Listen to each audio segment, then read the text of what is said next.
इकडे माझी चालली होती अमावस्येची साफसफाई। आता अमावस्येची पण आणि आता श्रावण महिना सुरू होणार आहे, पोथी आहे पंचमीपासून, त्याची पण सोबतच साफसफाई तयारी अशी काहीशी चालली होती इकडे। मग सगळी डीप क्लिनिंग वगैरे चालली होती। आता सगळा काही शूट मी घेतला नाही क्लिनिंगचा वगैरे, फक्त थोडा थोडा शूट घेतला। थोडा थोडा म्हणजे काय, फक्त आरसे वगैरे पुसतानाचा, ग्लास वगैरे पुसतानाचा शूट घेतला, बाकी काय काही घेतलं नाही।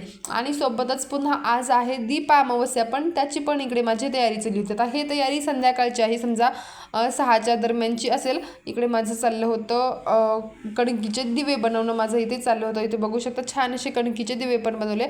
आज दीप अमावस्येला राहते की दिव्याची पूजा करायचं, दिवे वगैरे स्वच्छ करून घ्यायचे आणि त्याची पूजा करायची, असं काहीसं राहते। मग त्याचीच माझी इकडे तयारी चालली होती आणि सोबतच स्वयंपाक करायचा। तर इकडे स्वयंपाक वगैरे आटोपला आणि नंतर घेतली होती पूजा करायला। इथे बघू शकता अशा पद्धतीची छान अशी पूजा मांडणी इथे झाली होती। कणकीचे दिवे पण लावले होते मस्त असे, आणि हे सगळे घरातले जेवढे आपले दिवे आहेत ते स्वच्छ करून असे मांडायचे, छान दिवे लावायचे। आणि आता जे आपण कणकीचे दिवे केले होते त्या दिव्यांनी आपल्या घरातल्या लहान लेकरांना ओवाळायचं असते। आता आयुषला झालं होतं माझ्या ओवाळणं, नंतर मग हे इशू पिल्लू आलं होतं, सगळं लगेच मग इशू पिल्लूला पण ओवाळून घेतलं।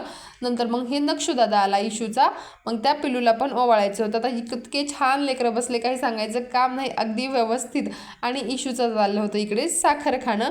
नंतर मग इकडे छान असं सगळ्या लेकरांचं औक्षण वगैरे झालं। इथे बघू शकता मस्त असे बछडे बसले होते। तर याच्या संदर्भातला डिटेल्ड व्हिडिओ मी आपल्या चॅनलवर टाकलेला आहे, तिथे जाऊन तुम्ही नक्की पहा। आणि अशा पद्धतीची माझी दीप अमावस्या पार पडली, इथे बघू शकता। चला तर मग आजच्यासाठी एवढंच, भेटूया नेक्स्ट व्हिडिओमध्ये। व्हिडिओ आवडला असेल तर लाईक, शेअर, सबस्क्राईब करा। Bye bye.